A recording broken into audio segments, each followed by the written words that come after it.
Distinguished guests, guests of no particular distinction, relatives, young and old, friends, freeloaders, roustabouts, Clemson Tigers, Saints, South Carolina Gamecocks, Florida Gators, North Carolina Tar Heels, and any other folks who wandered in here this evening. I'm Evan, and I have the honor to be the luckiest groom in Gamecock Nation, or as Sarah Ellen's father, Landrum, refers to me, Chickenhead. I'm a better writer than speaker, so I hope you all bear with me as I read these words, as I hate to leave anything out. I also tend to cry a bit when talking about all the wonderful people that Sarah and I are blessed to have in our lives. But don't mind the tissue, I'll just use my sleeves and keep talking. So I want to take a few minutes this evening to thank all of you folks who came from various distances to celebrate this very special occasion with Sarah Ellen and I, and perhaps to tell a couple of stories. We also want to thank you for all of your love, support, gifts, and kind words leading up to this weekend. It truly would not be the same without each and every one of you. We hope that you all have a wonderful time here on Pawleys Island, and that you have time to enjoy yourselves, relax, and meet one another. We love all you guys so much and are so lucky to be surrounded by such wonderful and supportive folks.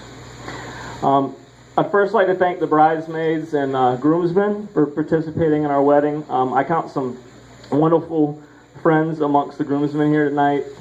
I know that it gets more and more difficult to stay in close touch as we all get older and start to do crazy things like get married and have kids and things like that. But I want each of you to know that over the years, your friendship has meant a great deal to me, and for that I thank you. And I look forward to future years of friendship and assisting one another in our joint lifelong endeavor at understanding the perplexing and confounding mystery that is women.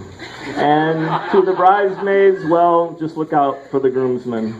I want to thank... Oh no. They're gonna look out for us, huh? I want to thank Landrum and Elaine, Sarah Ellen's parents, for bringing up such a beautiful, intelligent, kind, patient, stubborn, bossy daughter, and for being a wonderful, kind, and supportive parent that I have come to know. You both have made me feel a part of the family from the first moment I met you, and the same goes for your daughter Caroline, Drayton, and your daughter-in-law Elizabeth, and the rest of all the Holman, Henderson C crew. You guys have all made me feel very welcome, very appreciative.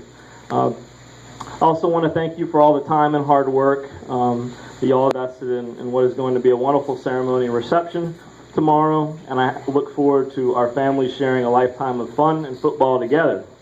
I'm so happy. I'm so happy to be a part of your family, and thankful for your support and graciousness. I don't even know where they are. Where are they? Over there. Oh, okay, right there. All right, love you guys.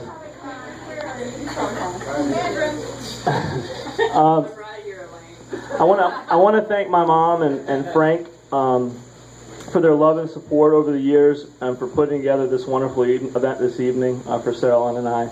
Mom, our family is ridden upon your...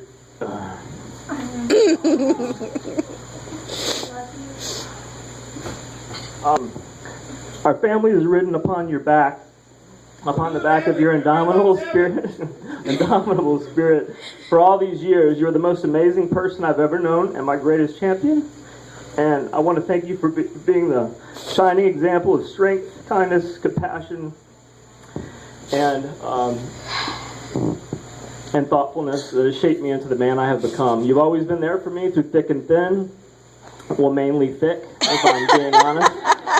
Throughout our life together, you've always had a saying that when things got hard, you would turn to your work to get through tough times. And I realized while putting together these words that I've carried this lesson with me somewhere in the back of my mind over all these years.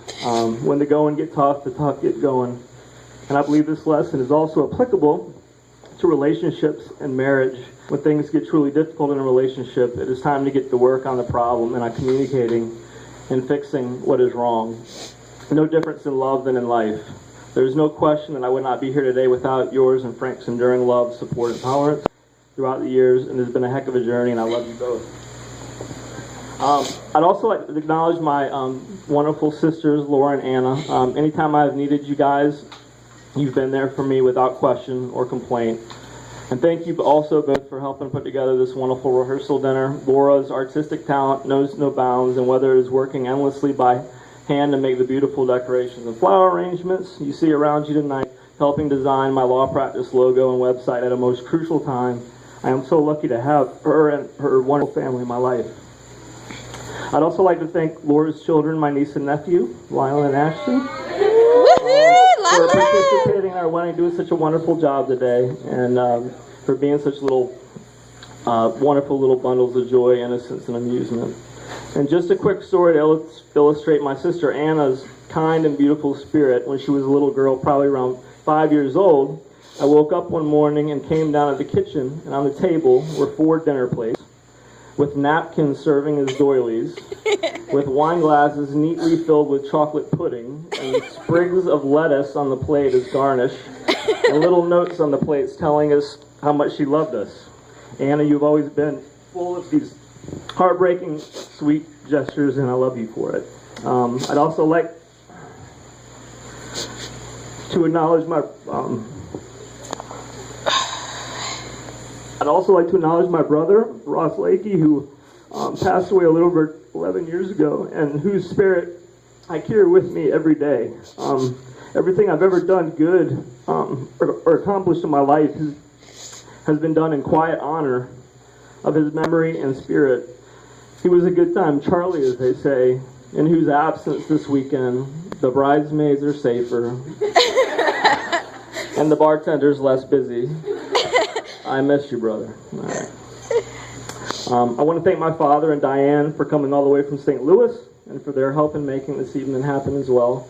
I'd like to thank my dad for being my best man, and now that I've grown older, for becoming one of my best friends in whom I can confide always. Sarah Lynn and I love you both and look forward to many more adventures together in the future.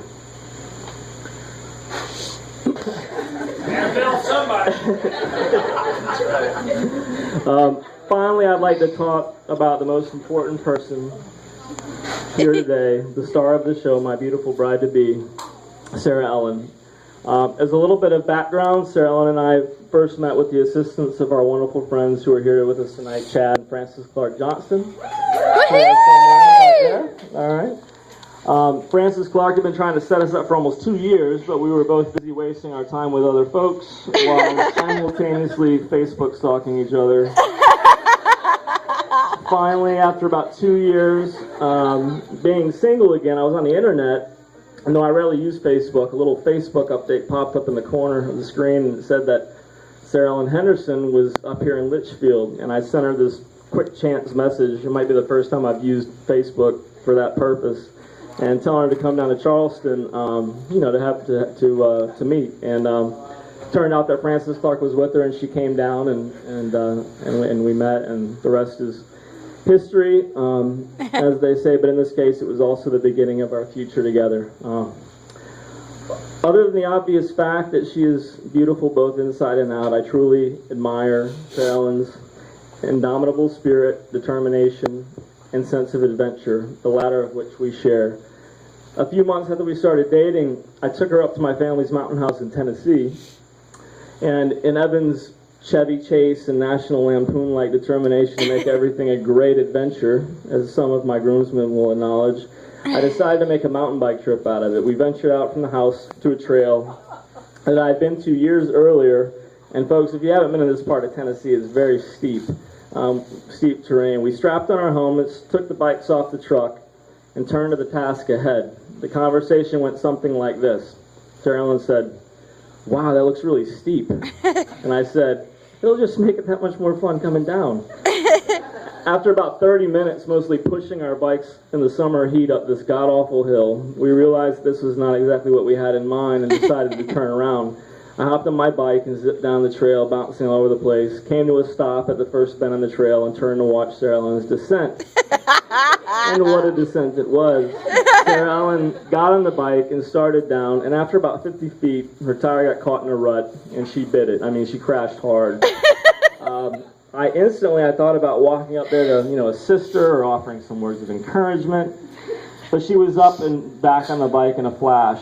And as some guys here know, sometimes in moments like this, it pays to keep your mouth shut, especially once you get your head bit off. She started down again, and again she fell hard. And again she got back up. And this continued, and by the time she reached me, all sweaty and dirty with scrapes on her knees and elbows, she had a smile on her face and a look of quiet determination on her face. I was in awe. Who was this girl? I learned two things about her in that moment. She had one hell of a father and brother back home. And now when she set her mind to something, she would not be defeated.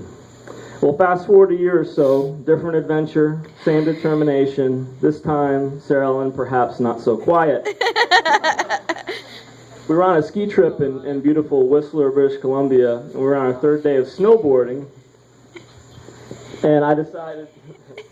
As you text. I know, but hold on. I'll get back to you later. Oh, I just called somebody. Hey, Chris, I just called you. I'll pick up. I'm sorry about that. I know. I'll never let you forget this.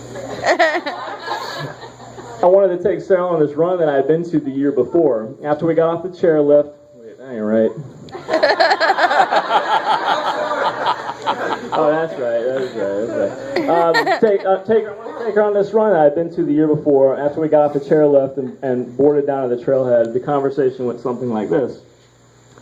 Hey, honey, come this way. And Sarah Ellen was like, doesn't that sign say hazardous conditions, do not enter?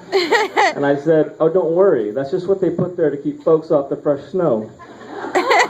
The year before this run had been the dream of knee-deep powder, beautiful seclusion, and the highlight of my trip. I didn't know of any cliff hazards, and the conditions appeared fine, so I led the way, and we ducked the rope. The run is called Peak to Creek and lives up to its name, descending from the top of Whistler at 7,150 feet and careening down for 4 miles to the mountain's base, which sits at 2,100 feet.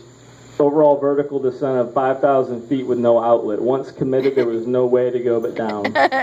Well, after we ducked the rope and boarded down over the first crest, it quickly became apparent what hazardous conditions they were referring to.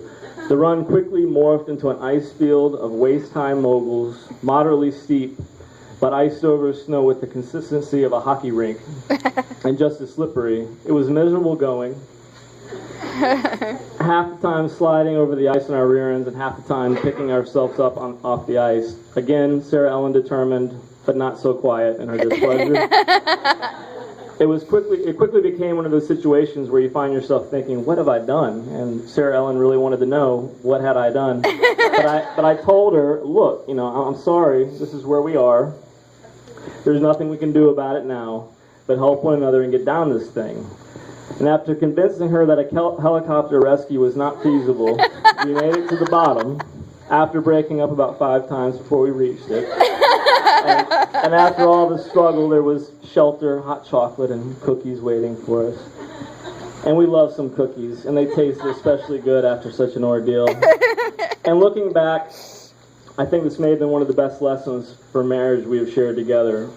For I know there'll be times in our marriage when we feel like we're stuck back on the side of that icy mountain in most treacherous conditions. And it is in these times especially that we must remember to dig deep and persevere, and most importantly, communicate and be there to pick each other up.